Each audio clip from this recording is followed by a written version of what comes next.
तो हेलो सबको, स्वागत है आपका हमारी आज की नई इस वीडियो में। इसमें हम जो है रिपीटेड प्रीवियस ईयर क्वेश्चंस जो हैं उनके बारे में ही बात करेंगे, जो कि हमारी अमेंडमेंट्स हैं जो बार बार रिपीट होती हैं। तो चलिए शुरू करता हूँ बिना आपका टाइम वेस्ट किए रहे। तो चलिए, तो सबसे पहले हम बात करेंगे कि जो फर्स्ट अमेंडमेंट एक्ट है, यानी कि सबसे पहली अमेंडमेंट हमें क्यों करनी पड़ी। अच्छा, तो जाहिर सी बात है कि आज तक हमारे कॉन्स्टिट्यूशन में जो है 100 प्लस जो है अमेंडमेंट्स जो हैं वो हो चुकी हैं। और ये जो 100% सॉरी, जो 100 प्लस अमेंडमेंट्स है आप सभी तो नहीं पढ़ सकते, इसलिए जो बार बार रिपीट होती है एक बार आप इनको देख लीजिए। क्योंकि ये 100 की 100 अमेंडमेंट्स हैं, वो आप सभी पढ़ोगे तो आप कंफ्यूज हो जाओगे। सो चलिए पहली अमेंडमेंट के बारे में बात करता हूँ। सो जो पहली अमेंडमेंट है इसकी ज़रूरत क्यों पड़ी। इसकी ज़रूरत इसलिए पड़ी क्योंकि जो कॉन्स्टिट्यूशन है जब ये फोर्स में आया तो जो है बहुत सारे जो है इश्यूज जो है वो उठ रहे थे। वो इश्यूज थे कि जो फ्रीडम ऑफ स्पीच थी, ये जो फ्रीडम ऑफ स्पीच थी ये बहुत ही ज़्यादा जो है रिस्ट्रिक्टेड थी। यानी कि इसके ऊपर बहुत ज़्यादा जो है बंदिशें थी और इसके ऊपर बहुत ज़्यादा टोका टाकी थी। यानी कि हम कह सकते हैं ये एक तरह से राइट फ्रीडम ऑफ स्पीच सिर्फ लिखा था, पर असल में अगर हम कुछ भी सरकार के खिलाफ बोलते तो हमें जो है हमारे ऊपर कार्रवाई झेलनी पड़ती। और दूसरा जो है लैंड रिफॉर्म्स, और वो लैंड रिफॉर्म कौन से हैं, वो है जमींदारी सिस्टम।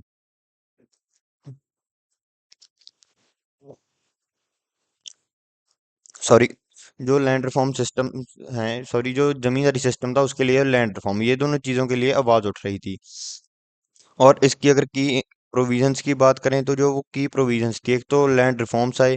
पर जब वो लैंड रिफॉर्म्स आए, वो लैंड रिफॉर्म्स अपने साथ जो है वो लेकर आए कुछ जो है केसेस। और वो लोग यानी कि जो जमींदार थे, ये लैंड रिफॉर्म साथ तो जमींदारी सिस्टम के खिलाफ रहे थे, और जो जमींदार थे उन्होंने जो है वो केस कर दिया सुप्रीम कोर्ट में कि हमारे फंडामेंटल राइट की वायलेशन हो रही है। कोर्ट ने कहा आपके कौन से फंडामेंटल राइट की वायलेशन हो रही है। तो उन्होंने बोला कि हमारा जो फंडामेंटल राइट है, हमारा राइट फंडामेंटल जो वायलेट हो रहा है वो है राइट टू प्रॉपर्टी। ये राइट जो है, ये जो है उस समय जो है राइट, जो राइट टू प्रॉपर्टी होता था, ये उस समय जो है फंडामेंटल राइट होता था। यानी कि जिस समय की मैं बात कर रहा हूँ 1951 की, जब हमारा कॉन्स्टिट्यूशन फोर्स में आया तो उस समय जो है राइट टू प्रॉपर्टी वो था। और जो प्रोविजन भी थी हमारे कॉन्स्टिट्यूशन में कि फंडामेंटल राइट्स को कोई भी छेड़ नहीं सकेगा, और इसीलिए जो है जमींदारी सिस्टम तो वो किसी तरह से खत्म नहीं हो रहा था। और हमारे देश में जो इनइक्वालिटी है वो कैसे खत्म होती। तो उन्होंने जो है नाइन्थ शेड्यूल को ऐड किया। और जो ये केस था इसमें जो है सुप्रीम कोर्ट ने एक तरह से ये भी कह दिया था कि हाँ जी, कोई भी जो है वो खत्म नहीं कर सकता आपके फंडामेंटल राइट्स को। पर फिर जो है नाइन्थ शेड्यूल आया। जो नाइन्थ शेड्यूल है जब इसकी एंट्री हुई तब जो है लॉज लाया गया ताकि जो है जो कोई भी जो है फंडामेंटल राइट्स की जो वायलेशन है वो जो है कोर्ट्स में चैलेंज नहीं होगी। और फिर आती है रिस्ट्रिक्शंस। जो वो रिस्ट्रिक्शंस थी, वो जो बहुत ज्यादा रिस्ट्रिक्शंस थी उनको खत्म करके जो है रीजनेबल रिस्ट्रिक्शन जो है इसमें लाई गई। और अगर इसके पूछा जाता है कि जो कौन सी अमेंडमेंट है जो नाइन्थ शेड्यूल के तहत आई थी, जिसने जो सॉरी कौन सी अमेंडमेंट ने नाइन्थ शेड्यूल ऐड किया था, तो वो है फर्स्ट अमेंडमेंट। और अब जो है आज जो है राइट टू प्रॉपर्टी, ये राइट टू प्रॉपर्टी आज के समय में कोई भी फंडामेंटल राइट नहीं है, ये सिर्फ हमारा लीगल राइट है। यानी कि अगर सरकार चाहेगी, सरकार कभी भी हमारा कुछ भी घर बार कुछ भी ले सकती है, हमें कुछ जो प्रॉपर्टी के पैसे हैं वो देकर, क्योंकि ये हमारा फंडामेंटल राइट नहीं है, हमारा लीगल राइट है। अब हम आते हैं सेवन्थ अमेंडमेंट के ऊपर। तो जो सेवन्थ अमेंडमेंट है उसके तहत जो है स्टेट्स की रीऑर्गेनाइजेशन हुई थी। और वो रीऑर्गेनाइजेशन कैसे हुई थी, वो रीऑर्गेनाइजेशन हुई थी हमारे जो कॉन्स्टिट्यूशन यानी कि हमारी जो असेंबली थी, लोकसभा वाले, उन्होंने जो है 14 स्टेट्स को क्रिएट किया और 6 यूनियन टेरिटरीज बना दी। और जो क्लासिफिकेशन सिस्टम अंग्रेजों के समय चल रहा था, part A B C D, इसको जो है कम्प्लीटली खत्म कर दिया, यानी कि इसको जो है अबॉलिश कर दिया। अब आप सोचोगे कि ये ABC कौन सा पार्ट था, तो इसको मैं आपको क्विकली समझा देता हूँ। तो जो पार्ट A था, इसके अंदर आती थी ब्रिटिश प्रोविंसेस जो कि 9 स्टेट्स थी, मद्रास, बम्बे, बंगाल, बिहार और यूपी। इसमें ब्रिटिश के पास पूरी ऑटोनॉमी थी। फिर आती थी प्रिंसली स्टेट्स जिनको राजा रूल करते थे, जैसे कि हमारी होगी जम्मू कश्मीर, हैदराबाद, मैसूर और MP। इनके जो राजे थे उनके पास अच्छी खासी आज़ादी थी, पर कुछ ब्रिटिश की रिस्ट्रिक्शन थी मामूली सी। और फिर आती है सी टाइप ऑफ स्टेट्स। जो सी टाइप ऑफ स्टेट्स थी, इनके अंदर ये जो है ये इसके अंदर कुछ तो छोटी छोटी प्रिंसली स्टेट्स थी और कुछ छोटी छोटी प्रोविंसेस थी, जैसे कि दिल्ली, हिमाचल प्रदेश, मणिपुर। और इसके अंदर जो है टोटल 10 स्टेट्स थी, पार्ट सी की जो वो थी। और फिर आता है पार्ट डी, जिसके अंदर जो है अंडमान और निकोबार थे, जो कि एक यूनियन टेरिटरी थी। वही सिर्फ याद रखिए, डी पार्ट में सिर्फ ये अंडमान और निकोबार ही थे। सो यही है इसके अंदर। और फिर जो है क्वेश्चन आता है इसमें से कि कौन सी अमेंडमेंट है जिसने जो है रीऑर्गेनाइज किया था स्टेट्स को लिंग्विस्टिक बेसिस के ऊपर, यानी कि भाषा के आधार पर। तो वो है सेवन्थ अमेंडमेंट 1956। और फिर आते हैं हम 24th अमेंडमेंट एक्ट के ऊपर, जो है हमारा 1971 में आया था। जो ये जो 24th अमेंडमेंट एक्ट है, इसने जो है स्ट्रेंथ किया था पार्लियामेंट की पावर को आफ्टर गोलकनाथ केस। अब आप सोचेंगे गोलकनाथ केस क्या है, तो ये गोलकनाथ जो फैमिली है, ये एक पंजाब की फैमिली है, ये जमींदार थे। इन्होंने जो है केस किया था कि जो राइट टू प्रॉपर्टी है, कि वो हमारा क्यों छीना जा रहा है। तो यहाँ पर जो है सुप्रीम कोर्ट ने भी कहा था कि, यानी कि ये चाह रहे थे कि गोलकनाथ केस में जो इनकी मांग थी, ये कह रहे थे कि पार्लियामेंट, इनका क्वेश्चन ये था क्या पार्लियामेंट हमारे फंडामेंटल राइट्स को कमेंट कर सकती है या नहीं कर सकती। और जिसका एससी ने, यानी कि सुप्रीम कोर्ट ने जवाब दिया कि जी पार्लियामेंट आपके फंडामेंटल राइट्स को अमेंड नहीं कर सकती। और इसकी अगर हम प्रोविजंस की बात करें, तो इसकी प्रोविजंस ये कहती हैं कि जो पार्लियामेंट है, यानी कि जो 24th अमेंडमेंट आई इसी के तहत, यानी कि इस केस के चलते ही, यानी कि जब सुप्रीम कोर्ट ने कहा कि अमेंडमेंट नहीं हो सकती, तो जो है जो 24th अमेंडमेंट हमारी पार्लियामेंट लाई, और जो पार्लियामेंट थी, उन्होंने कहा कि जो पार्लियामेंट है, हाँ, उसके पास पावर है कि वो कॉन्स्टिट्यूशन का कोई भी पार्ट जो है उसको अमेंड कर सकती है, इंक्लूडिंग आवर फंडामेंटल राइट्स।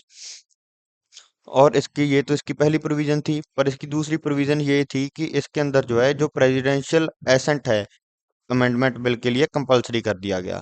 और फिर अगर इससे जो क्वेश्चन पूछा गया है previous year question 24th amendment से, तो वो ये है कि कौन सी अमेंडमेंट ने जो है पार्लियामेंट को पावर दी कि आप फंडामेंटल राइट्स को अमेंड कर सकते हैं, तो वो है 24th अमेंडमेंट एक्ट 1971। और फिर आती है हमारी 25th अमेंडमेंट, जिसके अंदर जो है प्रॉपर्टी राइट्स को रिस्ट्रिक्ट किया गया था, और हमारा डीपीएसपी इंट्रोड्यूस किया गया था। और जो प्रॉपर्टी राइट है उसको फंडामेंटल राइट से लीगल राइट जो है बना दिया गया था बाद में, जो है 44th अमेंडमेंट में। और यही वो है जो मैं आपको पहले बता कर आया हूँ। अगर आप पूछें कि जो right to property is now legal right, ये प्रीवियस ईयर क्वेश्चन है।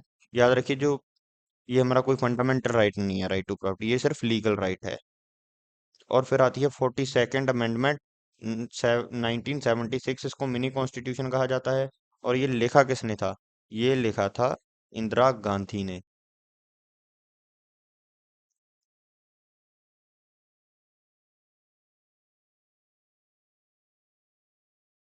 और ये इंदिरा गांधी ने कब और क्यों लिखा? ये लिखा था जब इसने लगाई थी इमरजेंसी।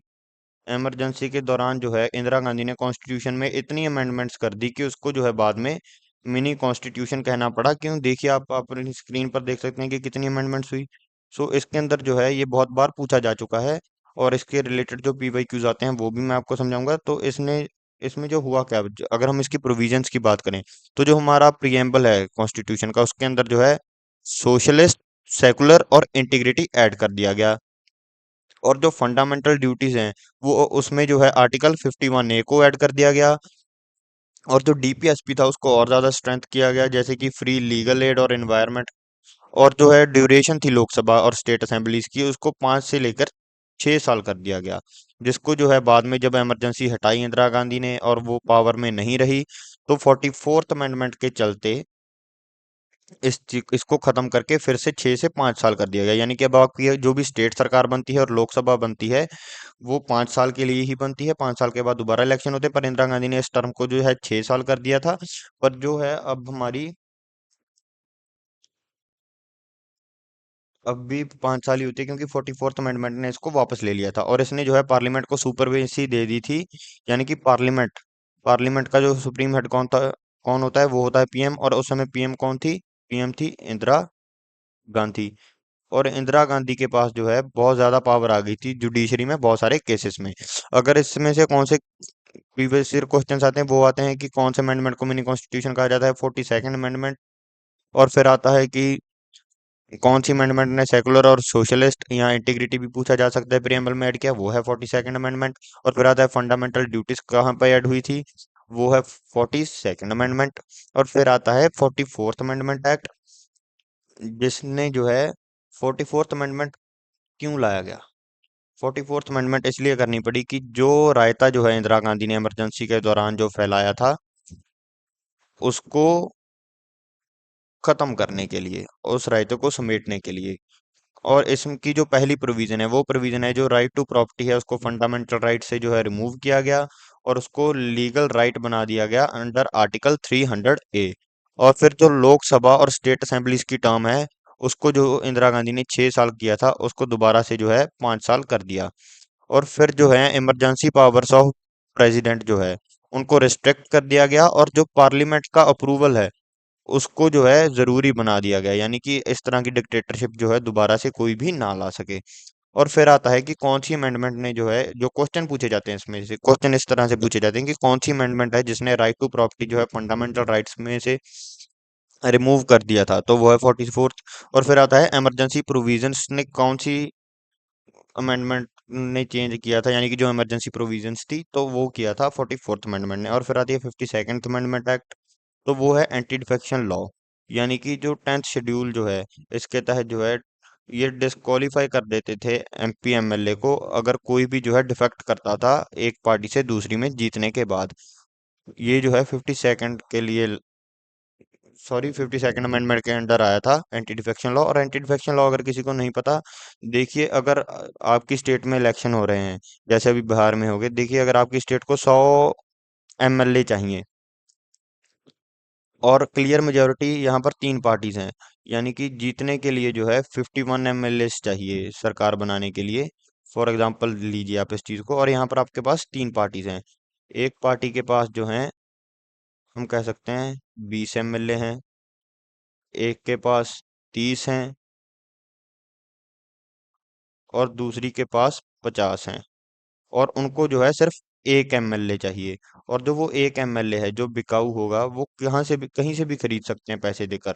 और इसी चीज को जो है लालच को खत्म करने के लिए ये चीज लाई गई थी कि अगर इन दोनों पार्टीज में जिसके पास 20 एमएलए हैं और 30 एमएलए हैं, अगर कोई भी पार्टी उनके साथ मर्जर करना चाहती है, तो उनको जो है अपने 1/3 एमएलए, यानी कि अगर कोई आदमी अपनी लीडरशिप के अंडर लाना चाहता है, उनको सिर्फ 1/3 एमएलए चाहिए। वैसे तो ये दोनों इनमें से कोई भी आ जाएगा, क्योंकि एमएलए इनके पास बहुत हैं सरकार बनाने के लिए। सो ये एक हरियाणा के मिनिस्टर के लिए आया था, क्योंकि उन्होंने एक दिन में कई बार जो है पार्टी बदल ली थी। और इसके अंदर इसके अगर ये कानून ना हो तो देश में अनस्टेबिलिटी बहुत ज्यादा होने के कारण है। और फिर आती है 61st अमेंडमेंट एक्ट, जिसके तहत जो है वोटिंग एज को कम करके 21 साल से 18 साल कर दिया था, जिसके तहत अब आप में से 90% बच्चे जो हैं वो वोट कर पा रहे होंगे। इसलिए याद रखिएगा, 61st अमेंडमेंट एक्ट ने जो है आपको वोटिंग का अधिकार दिया है, नहीं आपको 3-4 साल अभी और वेट करना पड़ता। और फिर आती है 69th amendment act. 69th amendment act जो है, इसके अंडर दो ही मेन चीजें हैं। एक मेन चीज है कि इसने जो है दिल्ली को डिक्लेयर कर दिया था कि ये नेशनल कैपिटल की टेरिटरी है। और दूसरा ये है कि इसकी जो लेजिस्लेटिव असेंबली है, यानी कि इसने जो है दिल्ली का एरिया है उसको जो है एक लेजिस्लेटिव असेंबली और काउंसिल ऑफ मिनिस्टर्स जो है वो दे दिए थे, क्योंकि दिल्ली एक यूनियन टेरिटरी है। देखिए जैसे कि चंडीगढ़ जो है, जो चंडीगढ़ है, चंडीगढ़ भी एक यूटी है, और हमारा दिल्ली भी एक यूटी है। इनमें फर्क क्या है, चंडीगढ़ के पास सिर्फ एक एमपी है, यहाँ पे कोई एमएलए नहीं है, कोई सीएम नहीं है। पर जो दिल्ली है, दिल्ली के पास एमपी तो है ही, एमपी के साथ साथ जो है इनके पास जो है एक स्टेट लेजिस्लेचर असेंबली भी है। हम स्टेट लेजिस्लेचर असेंबली नहीं कह सकते, सिर्फ लेजिस्लेटिव असेंबली है।